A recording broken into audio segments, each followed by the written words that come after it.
La pluie martelait les carreaux de la fenêtre comme un avertissement divin. Mais Louis ne l'entendait pas. Il s'était endormi d'un sommeil lourd, alourdi par le vin rouge et les rires forcés de la soirée. Ignorant que Thomas, son colocataire de 3 ans, veillait sur lui comme un gardien secret. Quand ses paupières s'entr'ouvrirent enfin, ce fut pour croiser le regard de Thomas, penché au-dessus de lui.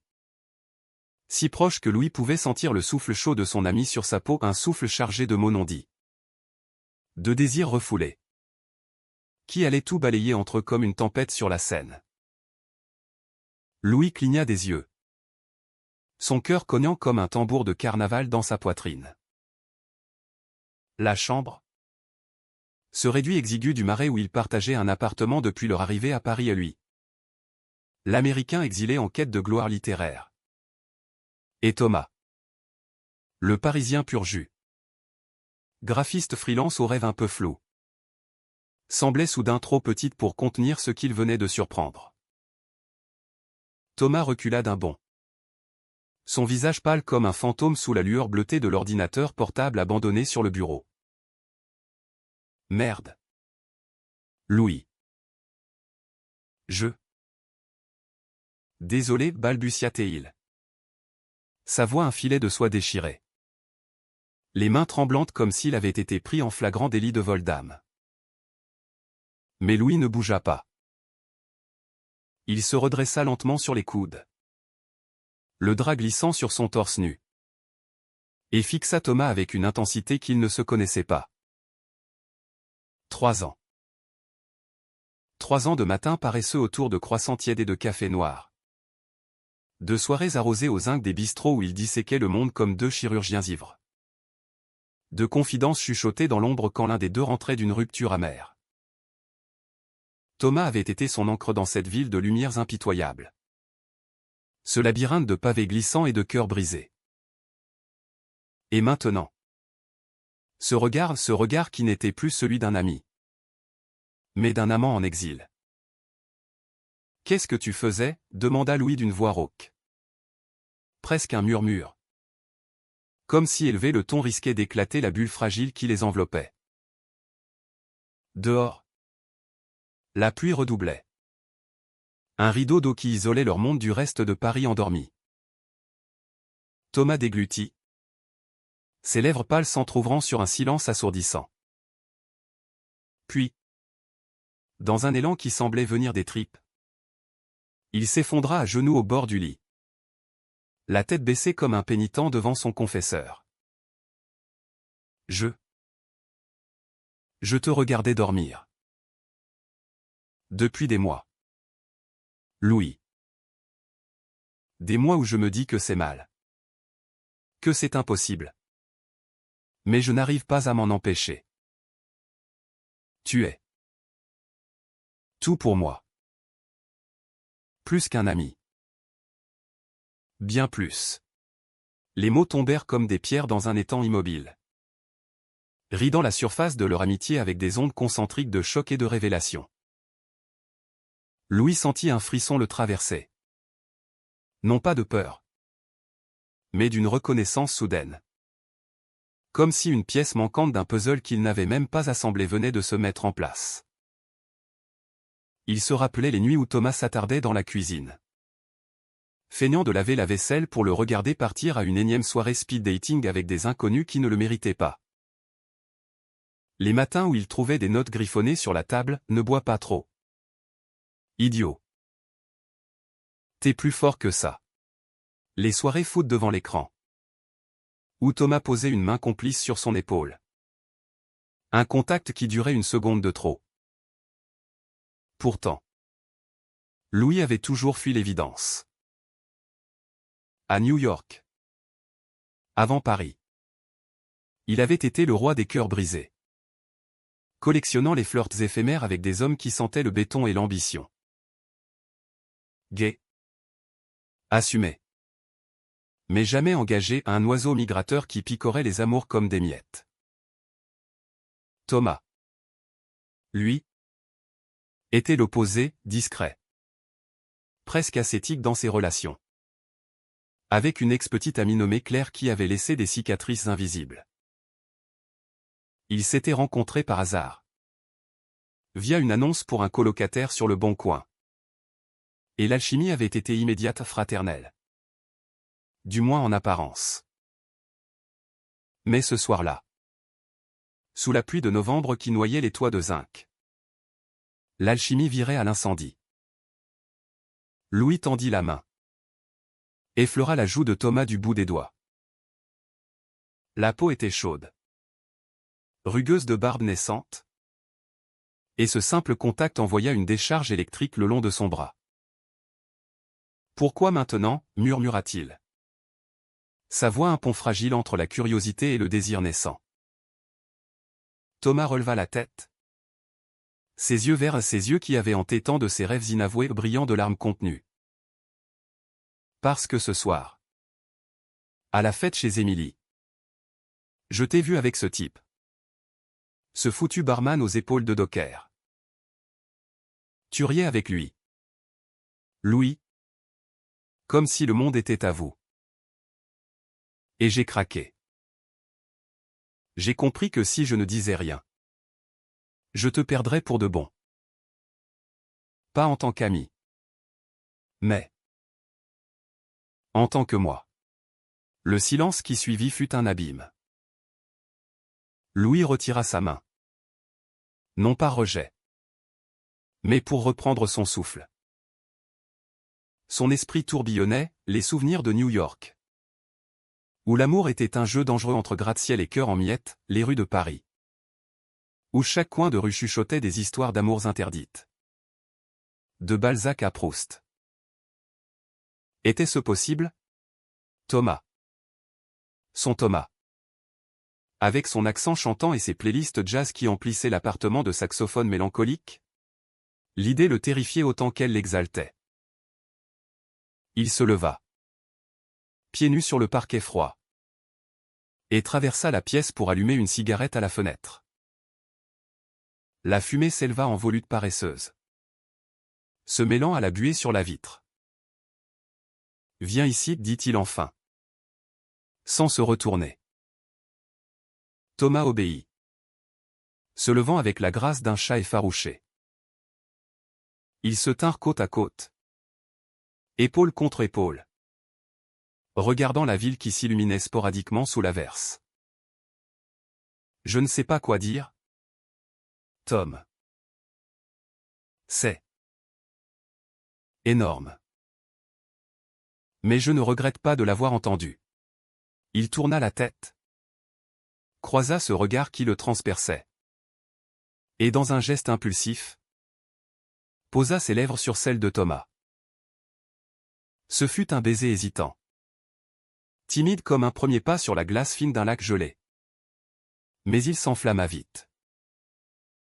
Les mains de Thomas glissèrent dans les cheveux de Louis, tirant doucement. Tandis que Louis pressait son corps contre le sien. Sentant les battements désordonnés de deux cœurs qui se reconnaissaient enfin. Ils firent l'amour cette nuit-là. Pour la première fois. Dans un tourbillon de draps froissés et de murmures en français mêlés d'anglicismes new-yorkais. Ce n'était pas la frénésie brute des aventures passées de Louis. Mais quelque chose de plus profond. De plus vulnérable, des caresses qui racontaient des histoires.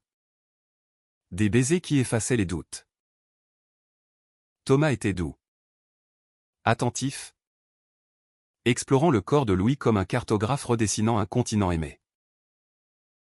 Et Louis, pour la première fois, se sentit vu. Vraiment vu. Au-delà des masques qu'il arborait pour survivre à la vie. Le matin les trouva enlacés. La pluie apaisée en une bruine fine qui voilait Montmartre au loin. Thomas dormait. Un sourire paisible aux lèvres. Et Louis, éveillé le premier, le contempla sans crainte.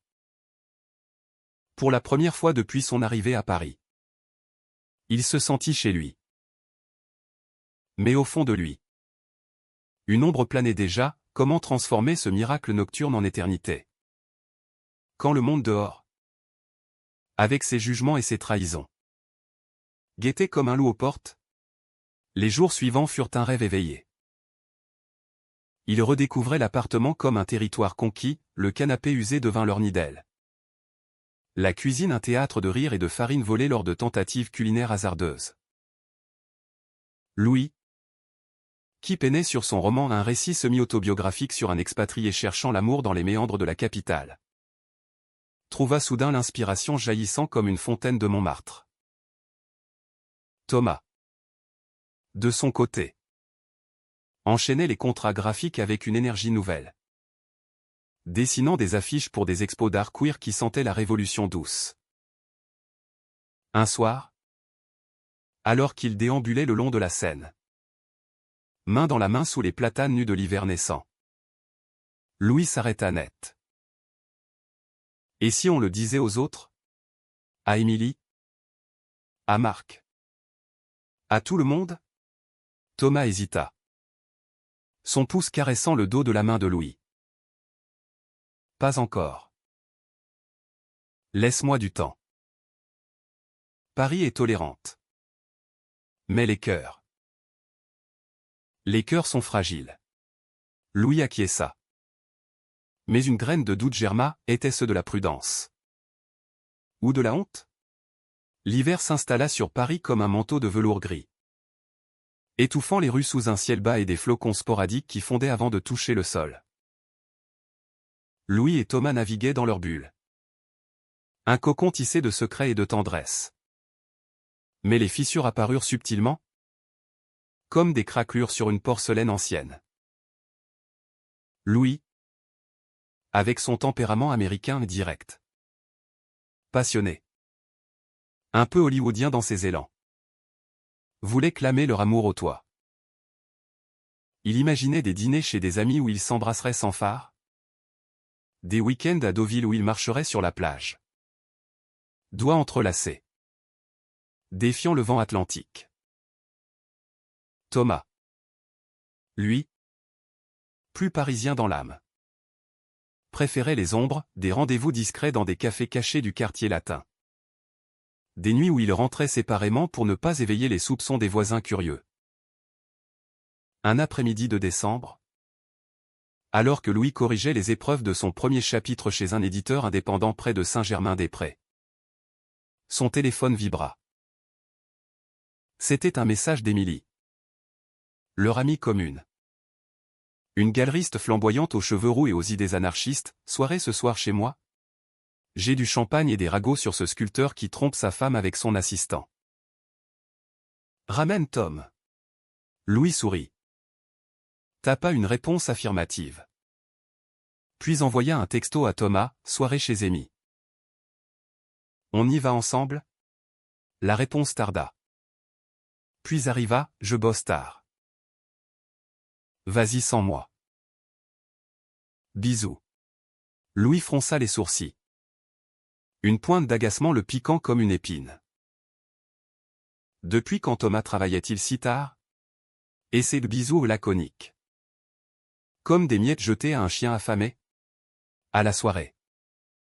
L'appartement d'Émilie bruissait de rire et de verres qui teintent. Une mosaïque de visages artistes? Écrivains. Un couple queer qui se disputait joyeusement sur le mariage pour tous. Louis sirotait son kir royal, racontant son roman avec l'enthousiasme d'un prédicateur. Quand Émilie le coinça dans un coin. Alors? Toi et Tom? Il y a un truc. Non. Il parle de toi tout le temps. Comme si tu étais son soleil personnel. Louis rougit. Le cœur gonflé. C'est récent. Mais oui. On est ensemble. Émilie poussa un cri de joie, l'étreignant si fort qu'il manqua renverser son verre. Enfin. Je le savais depuis des lustres. Il est fou de toi. Ce con. Mais fais gaffe. Il a ses démons. Les mots d'Émilie s'attardèrent comme un écho. Quel démon? Thomas n'en avait jamais parlé. Cette nuit-là. Rentrant seul sous une pluie fine qui luisait sur les pavés, Louis trouva l'appartement plongé dans le noir.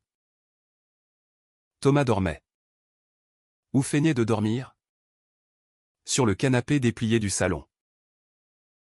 Louis s'approcha. Effleura son épaule.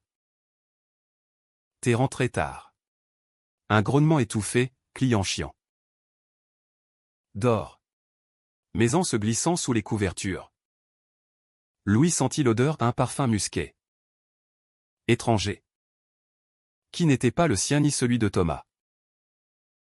Son estomac se noua. Paranoïa? Ou intuition? Les semaines suivantes. La routine s'installa. Mais teintée de tension. Louis terminait son manuscrit. Un récit poignant d'un amour naissant entre deux âmes perdues dans la ville lumière. Inspiré bien sûr par leur histoire. Thomas, quant à lui, s'enfermait dans son studio improvisé. Des nuits blanches à dessiner des logos pour une marque de mode inclusive. Il faisait l'amour avec la même ferveur. Mais les silences s'allongeaient. Comme des pauses dans une symphonie inachevée. Un soir, après un dîner thaï emporté de pad thaï aux crevettes et nems croustillants, Louis craqua. Tom. On en parle? Tu m'évites. Thomas posa sa fourchette. Ses yeux fuyant vers la fenêtre où les lumières de la tour Eiffel scintillaient comme un phare lointain. Non. C'est pas ça. C'est mon ex. Claire. Elle est revenue en ville. Cherche du boulot. On a déjeuné. Pour discuter amicalement. Rien de plus. Claire. Le nom flottait comme un fantôme. Thomas avait à peine mentionné son passé hétéro. Une relation de 5 ans terminée dans les larmes et les reproches. Juste avant leur rencontre. Amicalement, répéta Louis. Un sourire forcé aux lèvres. Thomas hocha la tête. Mais son regard trahissait une faille. Je te jure. C'est toi que j'aime. Ils s'embrassèrent pour sceller la paix. Mais le baiser avait un goût amer. Comme du café refroidi. Le nouvel an approchait. Et Paris se parait de guirlandes scintillantes. De marchés aux sapins odorants place des Vosges. Louis proposa une escapade à la campagne. Dans la maison de famille de Thomas en Normandie. Pour fêter seul. Juste nous. Le feu de cheminée et du vin chaud. Thomas accepta. Mais avec une réticence qui piqua Louis au vif. Le voyage en train fut magique, ils se blottirent contre la vitre embuée. Regardant les champs enneigés défiler comme des cartes postales vivantes. À l'arrivée. La maison eut une ferme rénovée aux murs de pierre couverts de lierre et exhalait l'odeur de bois humide et de souvenirs. Thomas raconta des anecdotes d'enfance. Sa voix adoucie par la nostalgie, des Noëls avec sa sœur aînée. Des étés à ramasser des pommes dans le verger. Mais la nuit de la Saint-Sylvestre. Alors que les feux d'artifice illuminaient le ciel étoilé au-dessus des falaises. Thomas reçut un appel. Il s'éclipsa dans la cuisine. Parlant bas. Urgent. Louis. Feignant l'indifférence. Tendit l'oreille, Claire. Pas maintenant. Oui. Je sais.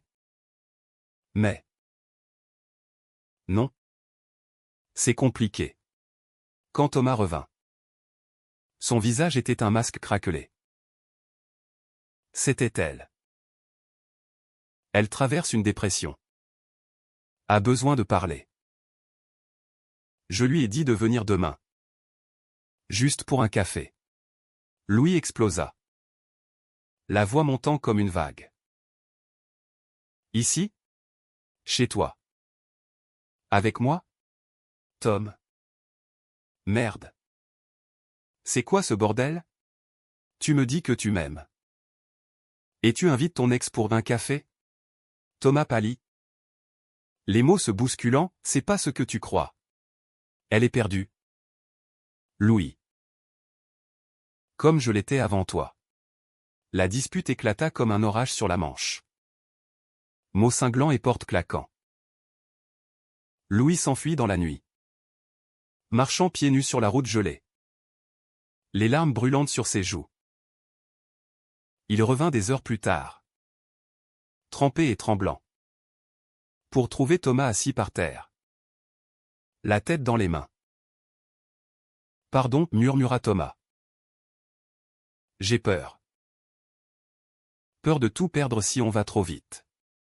Ils se réconcilièrent dans les bras l'un de l'autre. Un amour forgé dans le feu de la vulnérabilité. Mais la graine de doute avait pris racine. Poussant ses tentacules dans le sol fertile de l'insécurité. De retour à Paris. L'équilibre précaire tint bon jusqu'à la publication des premiers extraits du roman de Louis dans une revue littéraire.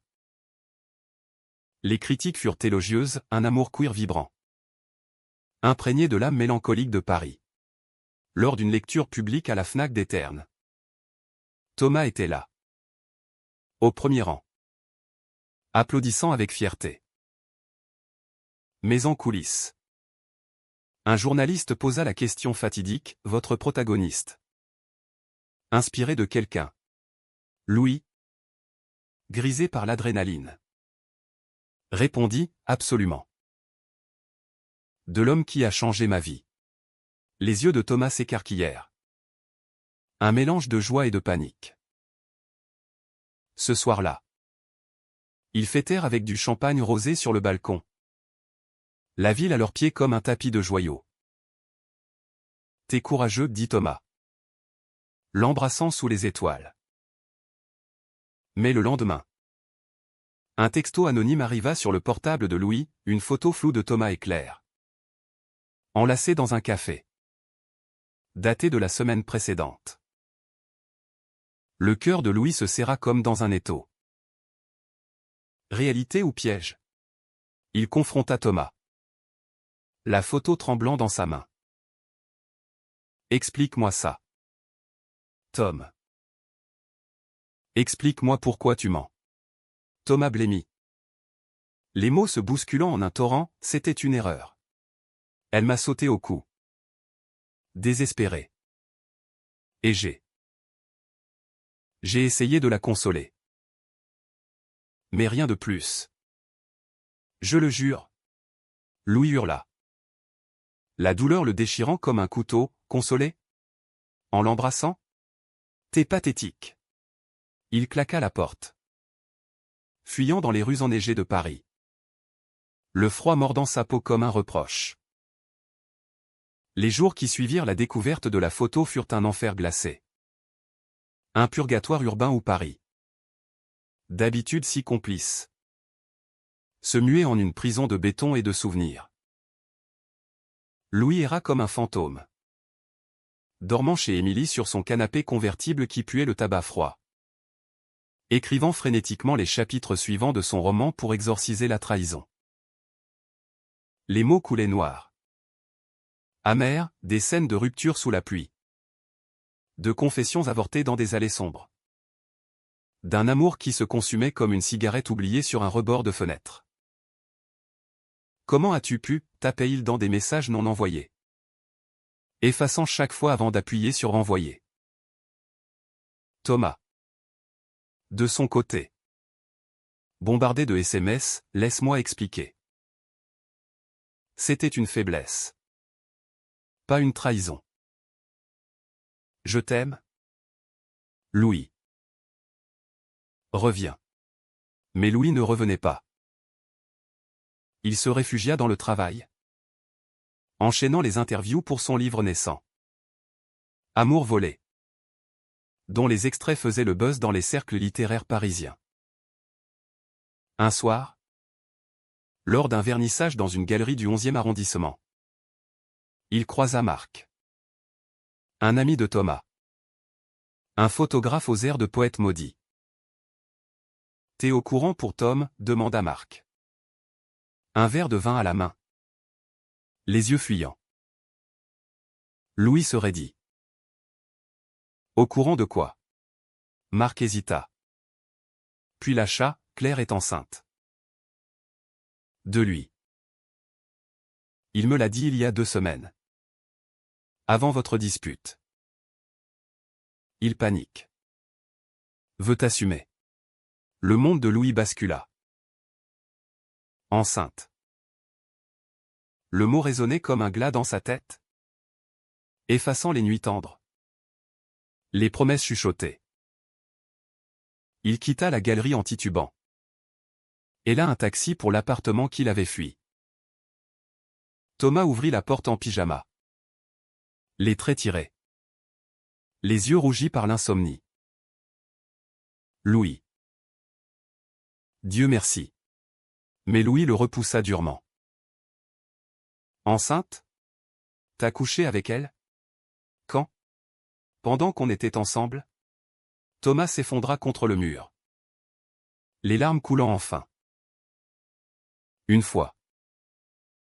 Juste une fois. Après notre déjeuner. Elle était si brisée. Et moi? J'étais faible. J'ai cru que c'était fini entre nous. Après la soirée où tu as ri avec ce barman. J'ai voulu noyer ma jalousie. Mais c'était une erreur. Louis. Une putain d'erreur monumentale. La confession se déversa comme un fleuve en crue, Thomas avait revu Claire plusieurs fois. Non par désir, mais par culpabilité et une danse macabre avec le passé pour ne pas affronter le présent. L'embrassade sur la photo? Un adieu maladroit. La grossesse? Un accident. Un préservatif défaillant lors d'un moment de folie qu'il regrettait déjà. Je vais l'aider? Financièrement? Moralement. Mais c'est toi que j'aime. Toi seul. Louis écouta. Le cœur en lambeaux.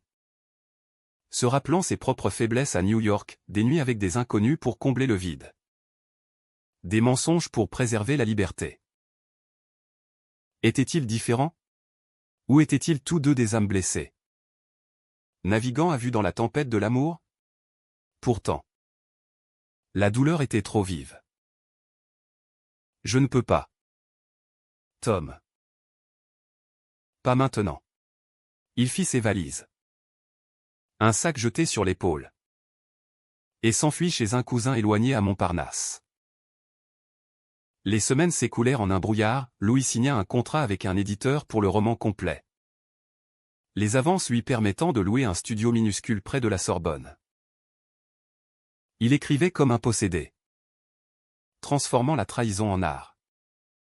Les chapitres pulsant d'une rage romantique à la Rimbaud. Thomas. Lui. Disparaissait des radars. Ne communiquant qu'à travers des emails laconiques, Claire a avorté. C'était son choix. Je suis perdu sans toi. L'avortement, ce mot. Si clinique. Si définitif, frappa Louis comme un coup de poing.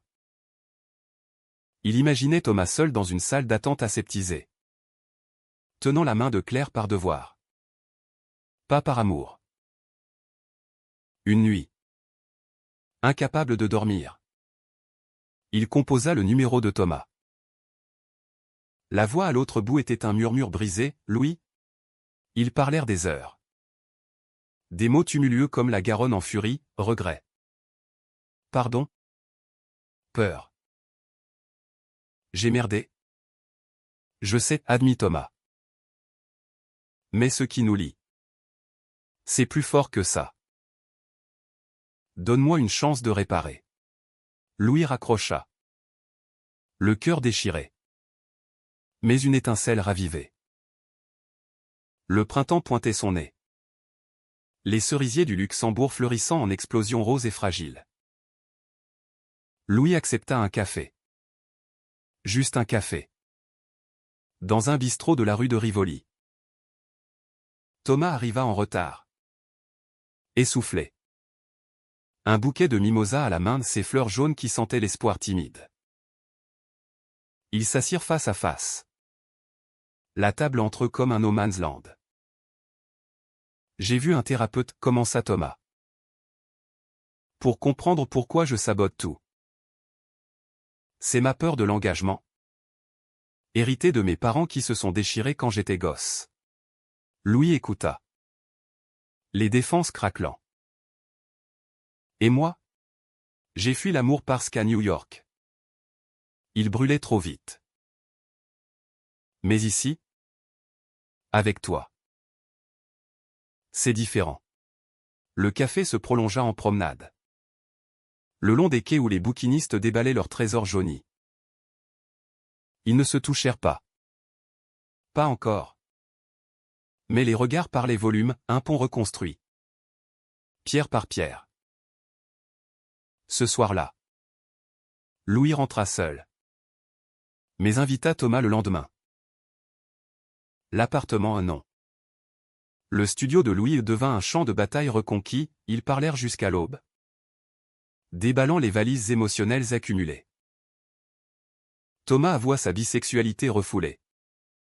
Un spectre qui avait hanté son coming out tardif. Louis confessa ses doutes sur sa propre identité. Ce mélange d'expatriation et de quête amoureuse qui le rendait vulnérable. Pourtant, le répit fut bref. Une semaine plus tard, lors d'une signature de livre à Shakespeare & Company et cette librairie mythique au rayonnage tordu et au char ronronnant, Louis croisa Claire. Elle était là. Pâle et déterminée. Un exemplaire du roman à la main. Félicitations, dit-elle d'une voix neutre. C'est beau. Ce que tu as écrit. Sur l'amour volé. Louis déglutit. La gorge serrée. Merci. Et toi? Ça va? Elle hocha la tête. Les yeux humides. Thomas m'a tout raconté. Il t'aime vraiment. Ne le lâche pas pour mes erreurs. Les mots la poignardèrent. Mais libérèrent quelque chose en Louis, la compassion. Cette clé humaniste qui ouvre les cœurs les plus verrouillés. De retour, il appela Thomas, viens. On recommence. Mais à nu. Pas de secret. Leur réunion fut un feu doux. Des corps se redécouvrant avec une tendresse nouvelle. Comme si la trahison avait poli leurs âmes. Les rendant plus lisses. Plus aptes à s'emboîter. L'été enveloppa Paris d'une langueur sensuelle. Les terrasses des cafés débordant de corps moites et de rires avinés. Les fontaines de la Concorde crachotant leur eau claire comme une promesse de renouveau. Louis et Thomas. Après leur réconciliation fragile. Dansaient sur le fil, des jours de miel où ils flânaient aux puces de Saint-Ouen. Chinant des vinyles rayés et des livres cornés, des nuits où l'amour se faisait exploration. Lente et profonde. Sous les draps légers qui filtraient la chaleur oppressante. Le roman de Louis. Amour volé. Sortait enfin en librairie. Une couverture minimaliste, un couple silhouette contre les lumières de la tour Eiffel. Et les critiques pleuvaient, un hymne queer à la résilience parisienne. Teinté d'un romantisme américain audacieux. Pour la promotion. Louis embarqua Thomas dans une tournée modeste, lecture à Lyon. Signature à Marseille. Où la mer Méditerranée l'appelle et qu'est comme un amant impatient. À Marseille. Sous un soleil impitoyable. Ils se promenèrent sur la corniche. Main dans la main pour la première fois en public. Défiant les regards curieux. T'es beau comme ça, murmura Thomas.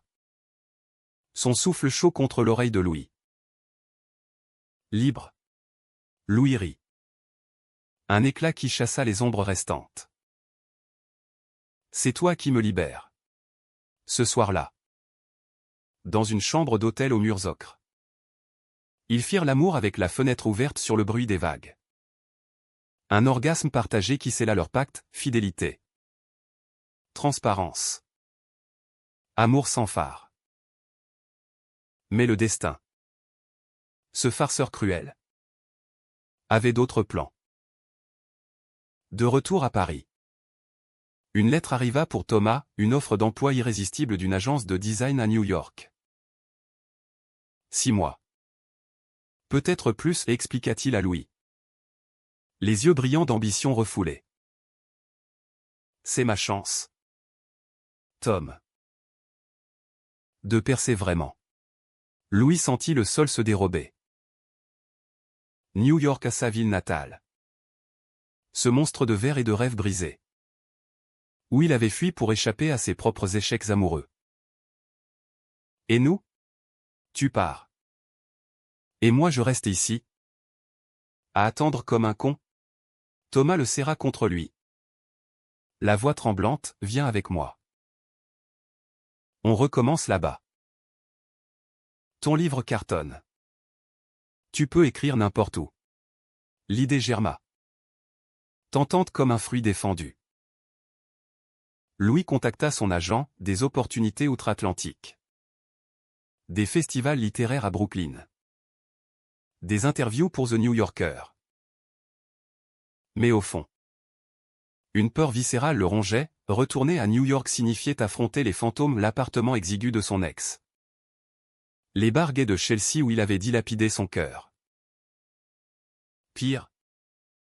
Thomas à New York. Cette ville vorace risquait de l'avaler. De le transformer en un autre homme. Ambitieux et distant. Donne-moi du temps, implora Louis. Thomas acquiesça. Mais la tension s'insinua. Un poison lent dans leurs veines. La trahison revint hanter sous une forme inattendue. Lors d'une fête d'anniversaire pour Émilie, ballon gonflé et cocktail fluo dans un loft du canal Saint-Martin. Louis surprit Thomas en grande conversation avec un bel inconnu. Un mannequin australien aux yeux d'azur et au rire contagieux. Il riait. Épaules touchées. Une familiarité qui piqua Louis comme une guêpe. Ivre de jalousie. Il s'approcha. La voix acide, je dérange? Le mannequin s'éclipsa. Mais Thomas explosa en privé, c'est quoi ton problème? C'est juste un client potentiel pour un projet photo. Louis riposta, comme Claire était une amie. T'apprends jamais. 1. La dispute les laissa exsangues. Dormant dos à dos cette nuit-là. Le silence plus lourd que les orages d'été. Le lendemain. Thomas fit ses bagages pour un week-end solo en Bretagne. Pour réfléchir. Louis, seul, noya son chagrin dans l'écriture. Mais les pages se teintèrent de noir, un chapitre où le protagoniste surprend son amant en train de partir. Une valise à la main. Sous un ciel de plomb. Émilie, sentant le drame, l'emmena en virée shopping rue du Faubourg Saint-Honoré, robe pour elle. Chemise cintrée pour lui. Et des confidences autour de glace à Pigalle. L'amour, c'est comme Paris, beau, mais bordélique. Si c'est vrai. Il survit aux tempêtes. Thomas revint bronzé. Les cheveux salés par l'iode. Et ils se réconcilièrent dans un éclat de passion, corps enchevêtrés sur le sol du salon. Rire mêlé à des sanglots. Je reste, annonça-t-il. New York attendra. Toi. Non. Mais le doute persistait. Une ombre qui grandissait. Fin août. Lors d'une interview radio pour France Culture. Louis lâcha une bombe, mon roman est dédié à Thomas. L'homme qui m'a trahi et sauvé en une nuit. Les auditeurs retinrent leur souffle, Thomas. Écoutant en direct du studio. Blémy. Ce soir-là. Confrontation, pourquoi me balancer comme ça? Aux yeux de tous? Louis. Les larmes aux yeux, pour que ce soit réel. Pour qu'on assume. Le climax survint une semaine plus tard. Par une soirée d'octobre pluvieuse qui rappelait leur première nuit. Thomas avait organisé une surprise, dîner aux chandelles dans un restaurant caché du Marais. Le comptoir général. Avec vue sur un canal sombre. Mais en arrivant, Louis trouva non pas Thomas, mais Claire. Assise à la table. Un verre de vin intact devant elle. Il m'a demandé de venir, expliqua-t-elle. Les mains tremblantes. Pour clore le chapitre. Il part demain pour New York. Seul. Le cœur de Louis s'arrêta. Pas. Il a menti? Claire hocha la tête. Les yeux baissés. Il t'aime trop pour te détruire. Il pense que tu mérites mieux que ses doutes. Louis s'effondra sur une chaise. La pluie cognant les vitres comme un jugement. La trahison ultime, non pas un adultère, mais un sacrifice auto-imposé. Une fuite masquée en noblesse. Il courut sous l'averse, traversant les ponts glissants jusqu'à l'appartement. Thomas était là. Valise ouverte. Pliant des chemises avec des gestes mécaniques. Pourquoi, hurla Louis. Trempé jusqu'aux os. Thomas se tourna. Le visage ravagé, parce que je te bousille. Louis. Ma bisexualité. Mes peurs. Claire. Je t'empêche de briller. À New York. Je me reconstruis. Et toi? Tu vis libre. La bagarre fut verbale. Viscérale, accusations volèrent comme des éclairs. Tu me prends pour un gosse. J'ai besoin de guérir. Puis. Le silence. Brisé par un baiser désespéré. Salé de larmes. Reste, supplia Louis. On guérit ensemble. Thomas hésita. La valise à ses pieds comme un boulet. Et si je te perds pour de bon? Louis le serra. Fort, alors on se perdra en essayant. L'appartement du Marais. Ce sanctuaire de murs lézardés et de livres empilés. Devint le théâtre d'une nuit décisive. Une veillée d'armes où l'amour se mesurait à la douleur. Thomas. La valise toujours ouverte comme une plaie béante. S'assit sur le bord du lit. La tête entre les mains. Louis. Encore ruisselant de pluie. S'agenouilla devant lui. Prenant ses mains froides dans les siennes chaudes. Regarde-moi. Tom. Vraiment.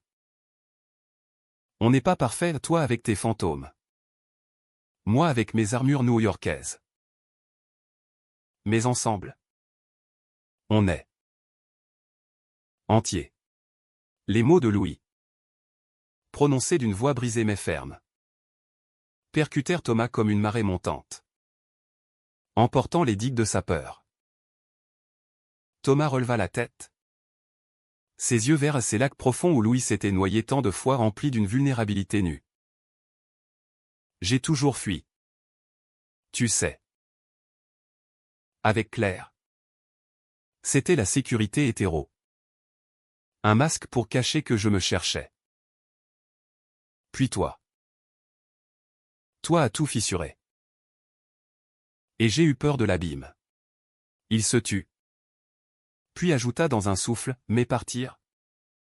C'était fuir encore. Pardon. Pour tout. Louis l'embrassa. Un baiser qui n'était pas de passion mais de pardon? Un saut sur les cicatrices.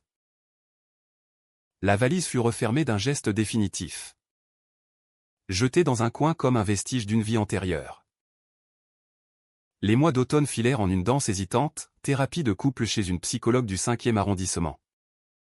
Une femme aux lunettes rondes et à l'accent alsacien qui disséquait leurs âmes avec la précision d'un horloger. Ils apprirent à nommer les ombres la jalousie de Louis. Nourri par des amours passés éphémères, l'insécurité de Thomas.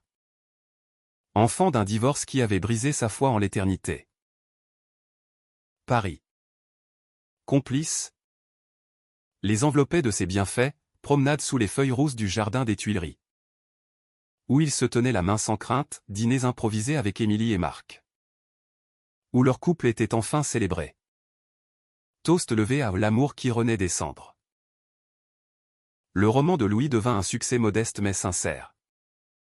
Traduit en anglais pour un public queer transatlantique qui y voyait un miroir de ses propres luttes.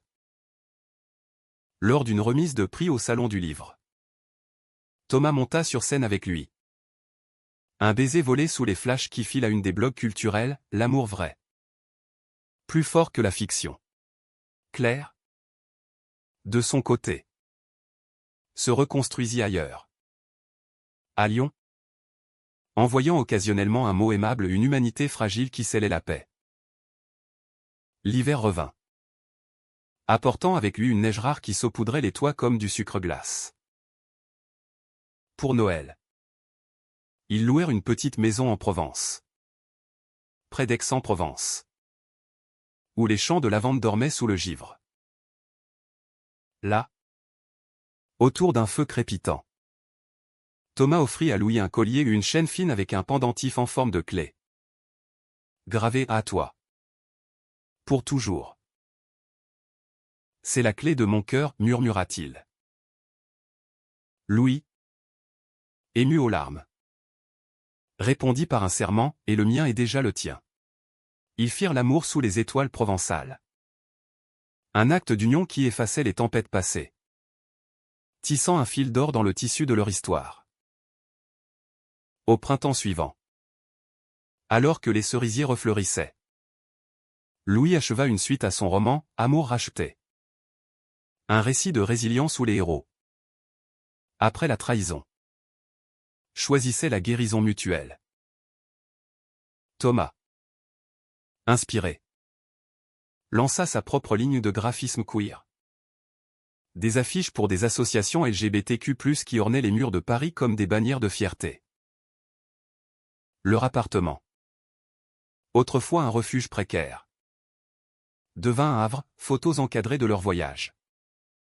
Un chat adopté nommé Sartre qui ronronnait sur leurs genoux. Un soir de juin, sous un ciel mauve où la tour Eiffel étincelait comme un diamant, Thomas s'agenouilla dans leur chambre. Une bague simple à l'anneau d'argent au creux de sa paume. Louis, mon amour, mon encre, mon tout, veux-tu m'épouser? Pas pour le monde, mais pour nous.